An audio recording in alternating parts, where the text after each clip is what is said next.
Kudu Alami, podcastnya kesehatan dan konsultasi. Assalamualaikum warahmatullahi wabarakatuh. Alhamdulillah, di hari yang berbahagia ini saya masih bisa menyapa good people ya dimanapun Anda berada. Dan saya doakan bahwa Anda semua bahagia dan sehat selalu. Amin. Oke good people, kita akan bahas tentang pola hidup. Kita bedah dulu. Ya, kata ini terdiri dari dua suku kata. Yang pertama pola. Pola artinya bentuk atau gambar sesuatu. Yang kedua adalah hidup, yaitu terkumpulnya padanya ruh dan jasad. Oke, good people. Jadi pola hidup mempunyai arti gambaran atau bentuk kehidupan seseorang. Apakah pola hidupnya condong pada menjaga kesehatan atau mengarah kepada sakit? Pernah gak sih kalian itu mendengar orang yang berkata kalau udah waktunya mati mah ya mati saja? Ya, ada orang yang menjaga kebugaran tetap mati, ada orang yang menjaga pola hidupnya tetap mati. Ya, gitu ya. Oke, good people. Untuk menjawab ini ya saya akan kasih analogi ini ya, akan kasih analogi terlebih dahulu ya. Misalkan begini. Kalau kalian membeli produk makanan atau minuman nih ya, contohnya saja air mineral gitu. Ya, misalkan kalau kualitas airnya ingin terjaga gitu, pasti kita kan mengikuti petunjuk dalam kemasan. Seperti misalkan jangan kena sinar matahari langsung, atau kalau habis minum ya botolnya tutup rapat begitu ya. Terus kalian lihat expirednya ya. Misal kalian beli hari ini, expirednya 3 bulan akan datang gitu. Sekarang pertanyaannya, apakah kalian setelah mengetahui expired produk tersebut akan menyia-nyiakan kualitas minuman tersebut dengan melanggar anjuran yang tertera di dalam botol? Ya, misalkan dengan dalih, kalau udah expired mah expired aja lah. Ya, begitu, cuek aja. Mau kena sinar matahari kek, mau enggak kek, expired mah expired aja. Nah, terus ternyata kualitas airnya itu ya ketika kita melanggar belum masuk ke expirednya sudah dibuang. Ya, botolnya airnya sudah dibuang. Kualitasnya udah enggak bagus. Karena kita melanggar ya anjuran yang ada pada kemasan tersebut begitu.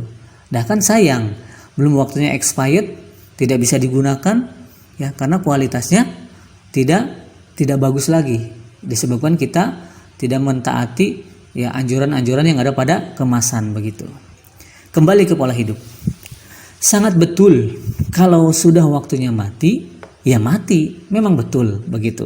Sebagaimana firman Allah Subhanahu wa taala dalam surat Al-A'raf ayat 34. A'udzubillahi minasyaitonirrajim. Walikulli ummatin ajal. Fa idza jaa ajaluhum la yastakhiruna sa'a wa la yastaqdimun. Dan setiap umat itu mempunyai ajal atau batas waktu. Apabila ajalnya tiba, maka mereka tidak dapat meminta penundaan ataupun percepatan sesaat pun gitu. Yang jadi pertanyaan, apakah kita tahu batas waktu kita hidup di dunia ini sampai umur berapa? Nah, dikarenakan kita nggak tahu nih ya umur kita sampai berapa gitu, kita jaga pola hidup kita begitu. Mungkin secara rata-rata umat Rasul alaihi salatu wassalam saat ini adalah umurnya 60 tahun. Kalaupun ada kelebihan berarti bonus A, amin. Bilang amin ya. Supaya kita dikasih bonus ya oleh Allah Subhanahu wa taala. Kemudian apakah kita mau sebelum usia 60 tahun sudah tidak produktif? Alias sakit-sakitan. Ya, sakit-sakitan akibat tidak menjaga pola hidup begitu. Saya ya sering menemukan ya dalam mengobati pasien itu menemukan pasien yang 15 tahun mengalami diabetes, yang 20 tahun gagal ginjal, banyak yang 10 tahun kena kanker dan gak mati-mati. Dalam hal itu hidupnya tidak produktif, menyusahkan keluarga, tidak bisa aktif seperti orang normal, ya, seperti orang normal biasanya. Apakah kita mau seperti itu? Menjelang kematian, ya, menjelang umur 60 tahun, menuju kematian, berada di tempat tidur, tak berdaya, menyusahkan orang, ya, kita sendiri dalam kecemasan, dalam kewaswasan karena sakit akibat tidak menjaga pola hidup. Nah, itu artinya gambarannya. Meskipun memang ya ajal itu tetap akan menghampiri kita, toh setidaknya dalam menjemput ajal kita ini, dalam menyongsong ajal kita ini, kita tetap dalam keadaan produktif. Maka dari itu jagalah pola kehidupan, ya, pola hidup kita begitu ya. Dan perlu diketahui juga bahwa menjaga pola hidup itu adalah bagian dari syariat ini. Maka ambillah agar mendapatkan rahmat. Oke, good people, saya kira cukup dulu.